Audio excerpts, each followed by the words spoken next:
വസല്ലമയുടെ 1500ാമത് ജന്മദിനാഘോഷത്തിന്റെ വേളയിലാണ് നമ്മളെല്ലാവരും ഒത്തുകൂടിയിരിക്കുന്നത്. നമ്മുടെ ഈ വേദിയുടെ ഒക്കെ ബറക്കത്ത് കൊണ്ട് അല്ലാഹു നമുക്ക് രണ്ട് ലോകത്തും ഖൈർ നൽകി അനുഗ്രഹിക്കട്ടെ. നമ്മുടെ പരിപാടികളൊക്കെ നമുക്കറിയാം. ഇന്നലെ രാവിലെ നടന്ന മൗലിദും ഇന്നത്തെ ഘോഷയാത്രയും ഇന്ന് നാളെ നടക്കുന്ന പരിപാടികളും അതുപോലെ നമ്മുടെ ഹബീബായ റസൂലുള്ളാഹി സ്വല്ലല്ലാഹു അലൈഹി വസല്ലം നടത്തിയ അന്നദാനവുമൊക്കെ അതിനുവേണ്ടി നിരവധി സഹോദര സഹോദരിമാർ അകമഴിഞ്ഞ് സഹായിച്ചിട്ടുണ്ട്, സഹകരിച്ചിട്ടുണ്ട്. പ്രത്യേകിച്ച് നമ്മുടെ ചെറുപ്പക്കാർ അതിൽ എടുത്തു പറയേണ്ടതാണ്. നിങ്ങൾ നോക്കൂ, നമുക്കറിയാലോ നമ്മുടെ പൂർവ്വ വിദ്യാർത്ഥികൾ ഇന്നത്തെ ദഫ് ഒക്കെ വളരെ നമ്മുടെ യാത്രയിൽ ഏറെ ശ്രദ്ധേയമായ കാര്യമാണ്.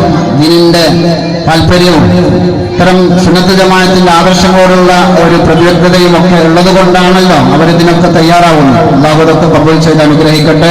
ഇത്തരം പരിപാടികളോട് സഹായിച്ച, സഹകരിച്ച, അതിനോട് കൂടെ നിന്ന, ഒരു നല്ല വാക്കുകൊണ്ടെങ്കിലും ഇതിനെ സഹായിച്ച മുഴുവൻ ആളുകൾക്ക് അല്ലാഹു റഹ്മത്ത് ചെയ്യട്ടെ. ഇതിനൊക്കെ പ്രതിഫലം നമ്മുടെ മരിച്ചുപോയ നമ്മുടെ എല്ലാ ആളുകൾക്കും അല്ലാഹു എത്തിച്ചു കൊടുക്കട്ടെ.